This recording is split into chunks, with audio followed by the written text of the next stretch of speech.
Hello, hello, hello. My name is Nate Rasa, and welcome back to I Just Can't Even With Myself Right Now, my personal pet project podcast where I discuss absolutely anything that comes to mind, because limits are for losers, and in my space, we follow the wind. So sit back, tense up, and enjoy NE Unleashed. And as always, live it up, folks, and make it happen.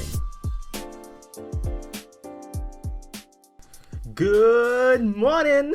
I don't know why, but actually I do know why, but I feel super excited for this episode, and the reason why, because it just popped into me, and I was going, hey, I should talk about it, and I have the energy to talk about it, and so why not? Although this could probably go for a lot longer than I would expect it to be, but is the plight of somebody who uses extroverted intuition. And so, with that in mind as my transitions, the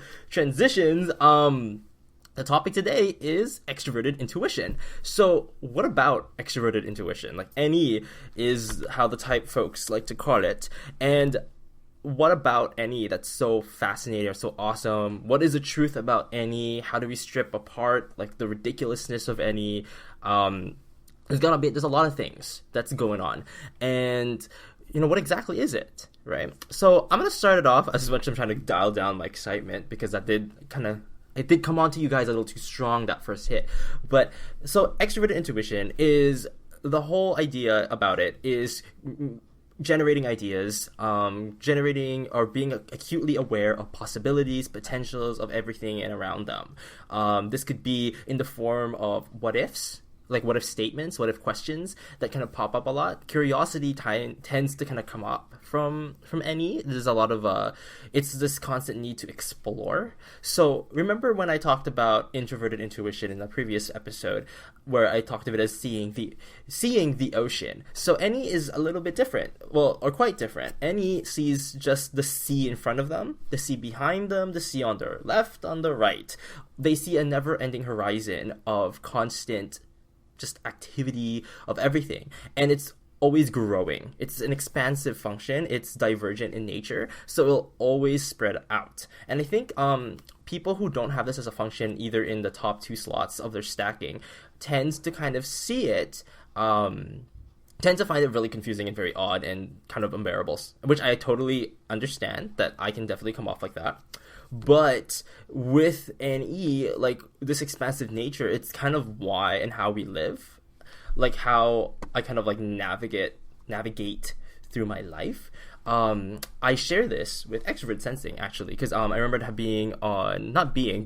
hopping on a comment section during Daniel and Susan's kind of live stream thing, and when Daniel was talking about how he likes to go outside and experience the chaos around him, the extra noise is actually calming, if that makes sense.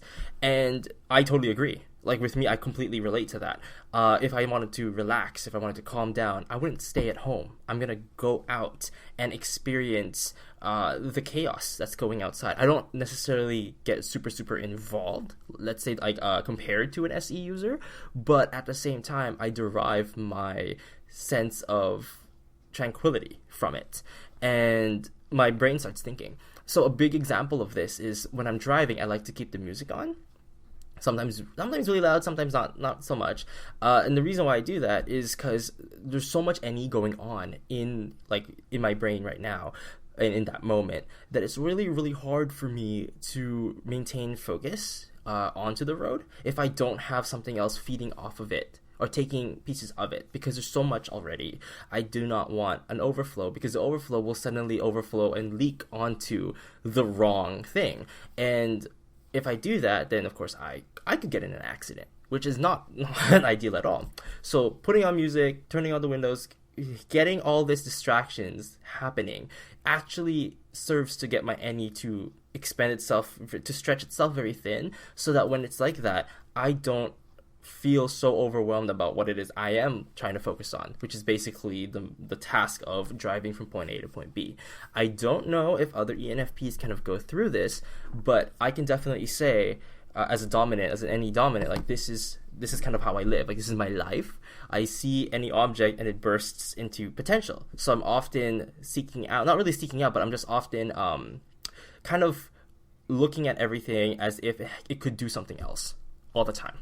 I remember back in the original definitions, it's like they draw the what if, the could be's from an object. So if you're looking at a basketball, you're expecting it to be something completely else. Or like, I remember making that tweet, the joke tweet about how SE would say, well, if it talks like a duck, it looks like a duck, or walks like a duck, then it should be a duck. But then NE would look at it and go, well, it could be a rabbit.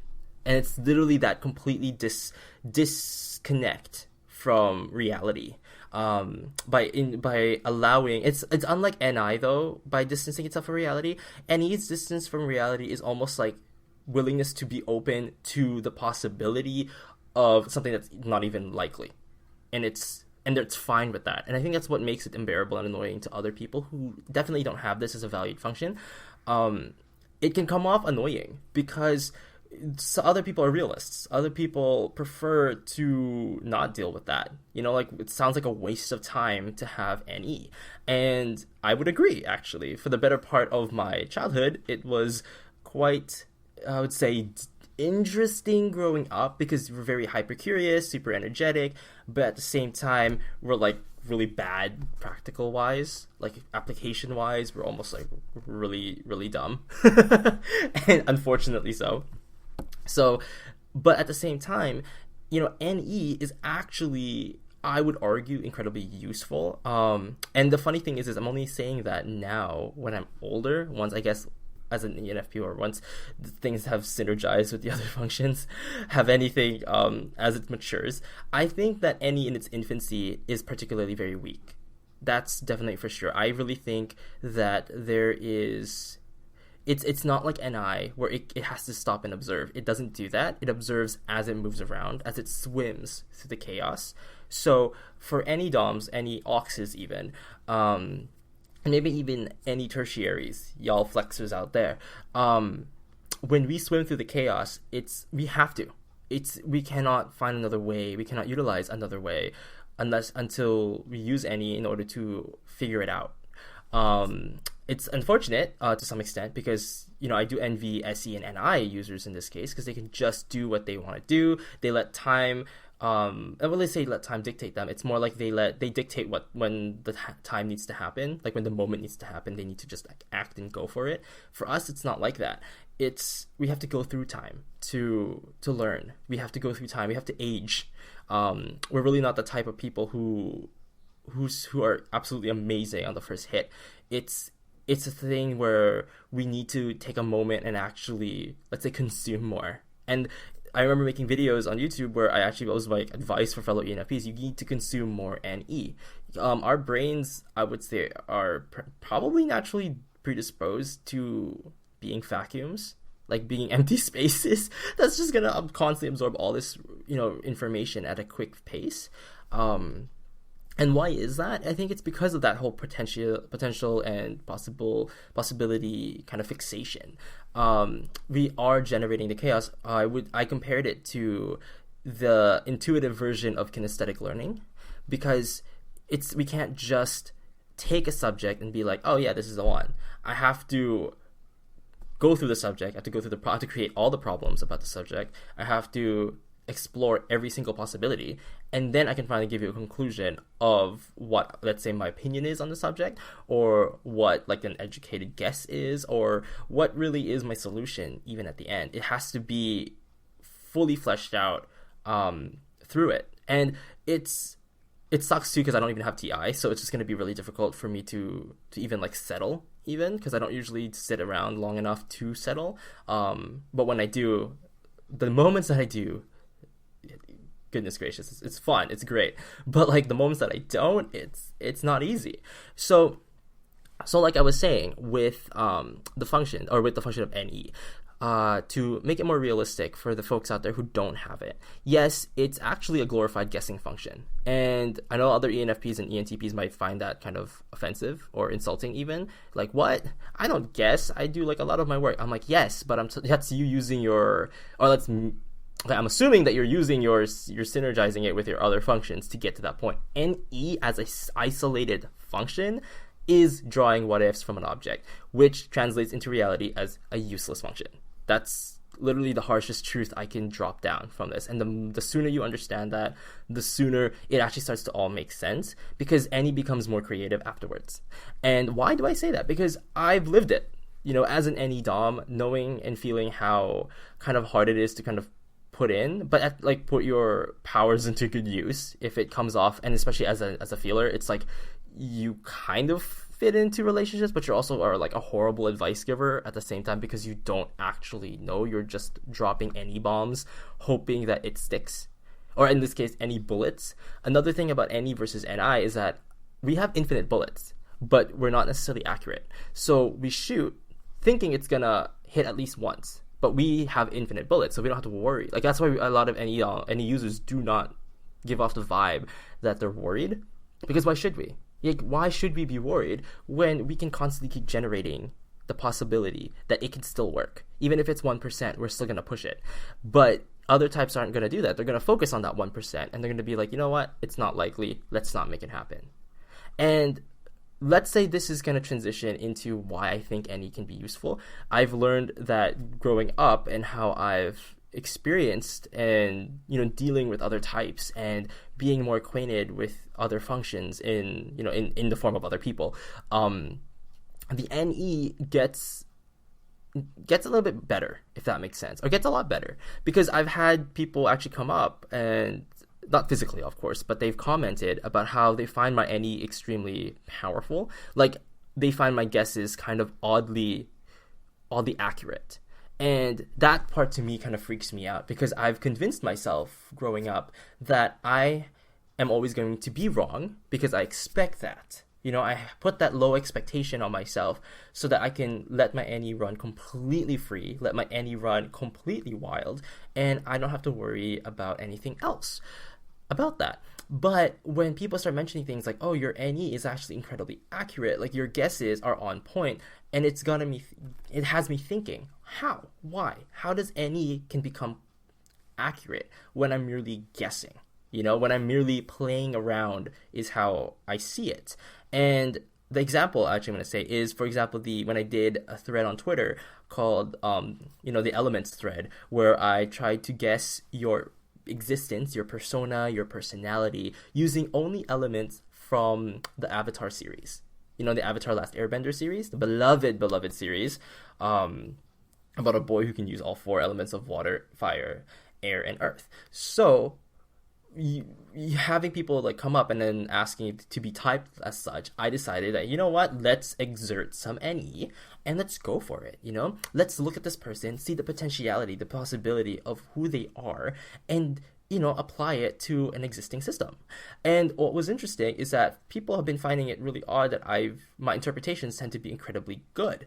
And like, I compared people to water tribes, I've compared them to air tribes, fire tribes. I'm using words that like I've compared, and then people were like, wow, this is strangely accurate. It's like you knew me all along, but you didn't. And the thing is of course not. The entire time, and I'm going to be really honest here, I'm guessing. The entire time I'm guessing. But the accuracy, and I'm doing my little invisible air quotes right now, the accuracy of my NE is directly in line with how much I've consumed information in the past. It's directly based on the fact that I have read a lot. And I'm not bragging. Actually, it's not really a brag. It's not a humble brag either. Because I think it's definitely a recommended thing that all NE users have to read more. Like, we need to consume all information as quick as possible, as much as possible. Because if you don't, then our reads, and again, invisible air quotes, won't be relevant. And our NE abilities will be kind of weakened, if that makes sense. Because with us, we kind of have this unique kind of role that we can literally, and I know other people from like who've said this meme about Wikipedia where you're like, you go on Wiki and you can go from butter to, the War of 1812 to World War III to the beginning of time to the theory of quantum mechanics. And like, it just becomes this whole thing, and then you can actually end up going back to butter like at the end. So people are like, oh my goodness, you can do this with Wiki, it's so cool, everything's interconnected. That's literally NE though. Like, this is me in real time. I'm not saying that I'm a Wikipedia in real time, but it's just like, if I look at a person, I can connect that to another dot that are two seemingly very separate, but they're only connected via like one kind of term, like one little bit, and it's not actually related at all, but I've connected it, and I'm going to connect it again to something else, and it will automatically go back.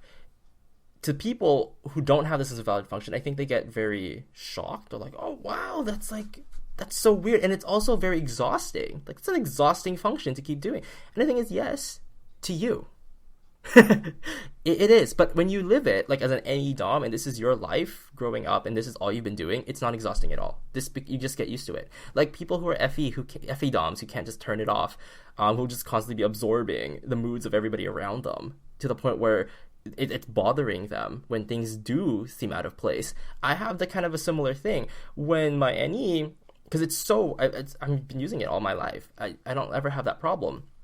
So it's really funny to me when things do go out of place with NE, because I've come to this point where I started actually kind of explaining it to another ENFJ, by the way, how I like to fill gaps with NE.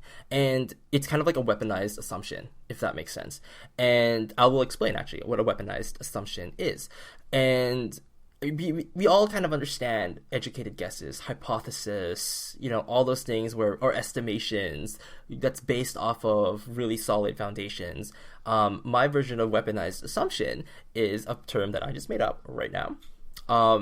Is a reason why I think my NE has become more useful.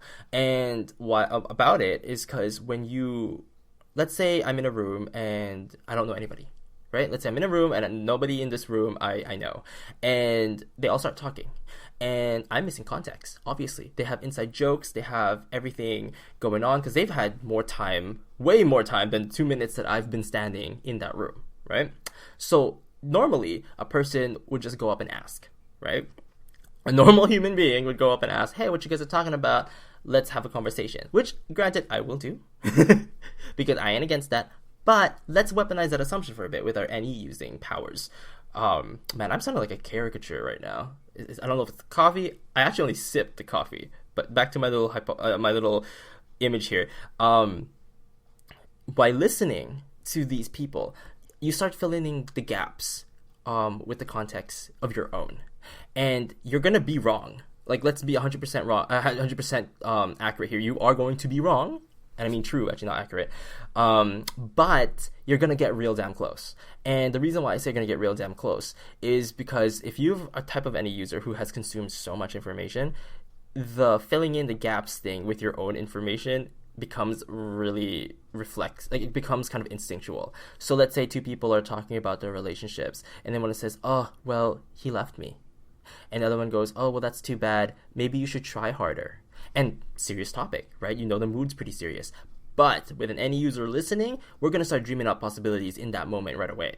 We're looking at it. Why did he leave her? What happened? Did something go wrong? Did something go right? Why did she mean she had to try harder? Is that because she, was it her personality? Was she not trying? Like, when she said she wasn't trying hard enough, is it a blaming thing? Is it trying to victimize her? But I hope not. But if she is trying to victimize herself, has she been missing out on responsibilities that she should be, putting in as a human, as a person of one of two parts of a relationship? Or in his case, has he not been fulfilling his responsibilities of one of two parts of a relationship? And, we just keep going, right? And by the time you ask me, my mind's still connecting the dots. So when you give me content, let's say this person is my friend, and they were just talking to another friend of theirs, and they decided to update me on their life by telling me the same thing that she was saying to that friend, and I only got to hear like a minute of it.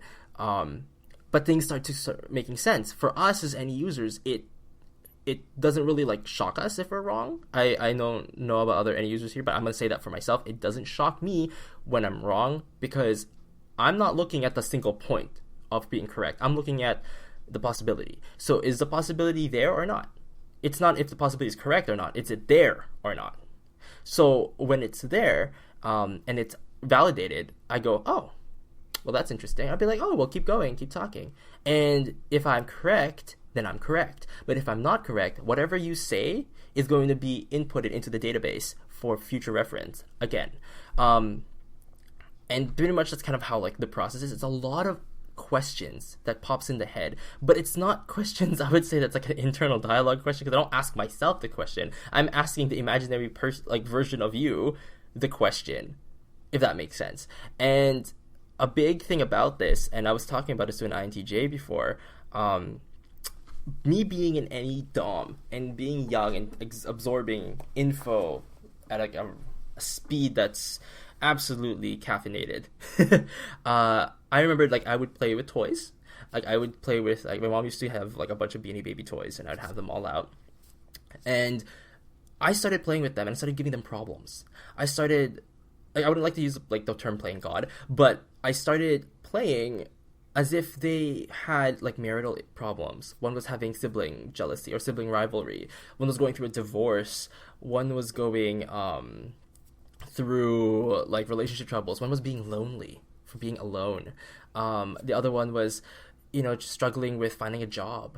And the thing is, I'm 6 at this point when I'm telling you this story. I was like 6, like 5 or 6 years old, and I'm already introducing these issues onto my toys and projecting them. So when people would ask me, oh, what are you playing like with your toys, like what's going on? Oh yeah, he's having problems with so Liger is having an issue with his marriage to Half Cat, but it's because Black Cat was kind of like flirting with her, and so that didn't really work out. But then she's dating Jaguar, who's his brothers, and they're kind of like competing against each other. And then like Wolfie, their best friend, is just kind of like chilling there, and he's a little bit lonely because he doesn't have anybody, but he has eyes for one of the two cats. So it can get really complicated. And then people just kind of look at you weird, like, okay. Usually you play with toys, you hold it up and you go, oh, well, this one's going to jump off this cliff and it's going to go into this. And me is like, oh yeah, jumps off the cliff, he shoots blue fire and then becomes this ultimate being. How, right? How do you get to that point? How do you have such an overactive imagination? I've absorbed it from people around me. A little tidbit about me is I was kind of like the raised by the village type. During my stint here in Canada, when we first immigrated, I immigrated when I was 1 year old. Now, my parents, of course, I don't know for other immigrant stories out there, like both parents have to work, so you have to leave your kid at home a lot. So instead, they had a lot of friends, and these friends who happened to be like responsible adults who came in and had to babysit me. So literally, I've been babysat by like over 30 people, at one point. And like all these people I still hold in dear to my heart, and they're really close, and I'm close with all of them, and they all have their families of their own now, and I'm basically like the fun uncle of all of their kids, if that makes sense. But bottom line is, each person who came into the house brought their own kind of personality, brought things that I observed. And let's say even the TV, I'm watching TV and I get like an issue, I see an issue on TV, I apply it right away, because this is my only source of information. And no, it's not my only source of information. Sorry, I'm misleading you guys. There are so many multiple sources of information that I'm going to be drawing from. There isn't a single point of info to trust. It's funny because it's almost like a blind trust, if that makes sense. It's an eager kind of blank slate absorption of data that there is no judgment whatsoever, and then like becomes an instant application, and it just like expresses itself onto whatever medium I'm applying with. So like in my teens, my artwork got a little dark, and that's because teenager, right? Like you live in teenager life, your hormones are kicking in, you're trying to adjust and everything like that. But the additional point of absorbing the personalities of everyone around you who are going through issues that are not your own, you start projecting them onto the page, and you start, living it through your artwork, living it through your poetry. And people thought I was a tormented soul, but I wasn't. Because, I was, like, let's say I just saw little Susie on this corner there, and she's crying, and I decided to make an artwork about that. It just made sense to me to do point A to point B, apply it right away, and then there we go. Now it's out there. And that's kind of, I'm sorry, but, like, from my NE, it's so backed with TE that's why it's really quick for me. ENTPs, my fellow NE DOMs, like how do you guys kind of utilize NE? Because with me, and I don't know if you guys have listened to this long, but I think I've spouted so many letters and words already. And I remember a good friend of mine, Kat, has mentioned, she was like, like Nate's very any subtype in socionics. I'm very like it's so obvious when you meet me that the energy is really loud, and I know it can come off very intimidating. Especially when you get me talking. Sometimes I don't stop, and it becomes like a monologue, and like it. I know it can actually come off rude. I realize because I'm not letting the other person listen. So that happened to me growing up, like in the adult years or my young adult years. Let's say late teens, early adults. So I would say that this change has been still kind of relatively recent, where I learned the value of listening. And I never realized how important listening was. I thought it was my diligence to spit out as much of my ideas that I can draw from everything and put it on something out there right away. Because, growing up, you realize that projecting it onto a page and writing it or drawing it or building it seems to be the sure sign of manifesting things to reality. And then you realize, no, there's still an avenue of reality I still haven't explored. And it was the listening aspect and the continuously absorbing. For a moment, I stopped myself from listening. I stopped myself from opening my brain and absorbing information. So right now, nowadays when I talk to people, I'm going to give you the hard-on stare. When I'm talking, I'd probably be pulling my eyes all over the place, trying to pull ideas. But when I'm listening, I'm going to try my hardest to look at you directly, because I want to be able, the biggest thing that I want from this other person is the information that they have tapped in their brain. I want to grab that. I want to consume that. And I can't consume that if I'm talking. If I am talking, I ain't listening then. It's relatively kind of simple. It's very it's very black and white, and that, if that makes sense. And so that's like, I'm gonna just take it, and the only way I'm gonna take it is if I shut up, right? So, and it's really cool once applying this, and I don't know about other extrovert intuitioners are like listening in and going, oh yeah, that makes sense. It does actually, like, it does wonders. And I know other folks are probably rolling their eyes going like, well, you should have learned this before, blah blah blah. Well, I'm sorry, I'm not you. I'm going through my personal journey. I sound so bitter. I'm sorry, I'm not you. But I mean, that's the truth though, right? Like, this is as true as you can get. I'm sorry, I'm not you. And this is my, my personal journey of growth. And I'm sharing what I have learned as experiential, or wisdom from experience, type of thing. And I'm passing it along to other young any users out there. Please continually consume. Like, you gotta continually consume. You can't stop. It's a curse to have any, but it's also a blessing in disguise to have it as well, because it makes you so open. Like, it's kind of unreal. So down for anything. You're always, and like, I am the type of person where getting lost is a way for me to find myself. I don't know how other types probably won't be able to get that. I know my TI cousin ENTPs probably aren't going to be into that. Like, what the heck? Like, what is that? But as an NFP, getting lost to find myself is a very, very solid thought process.